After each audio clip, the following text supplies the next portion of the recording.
Bugün 3 motosikletle Erdek'ten yola çıktık. İdincik üzerinden rüzgar türbinlerinin olduğu yüksek tepelere doğru tırmandık. Hava oldukça rüzgarlıydı ama o esinti yolculuğumuza ayrı bir heyecan kattı.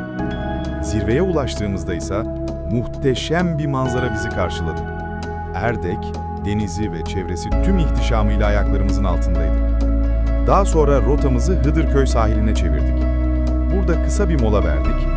Denizin huzuru ve dalgaların sesi günün yorgunluğunu aldı götürdü. Bu rota hem doğanın güzelliğini hem de yolun keyfini aynı anda yaşamak isteyenler için eşsiz bir deneyim sunuyor.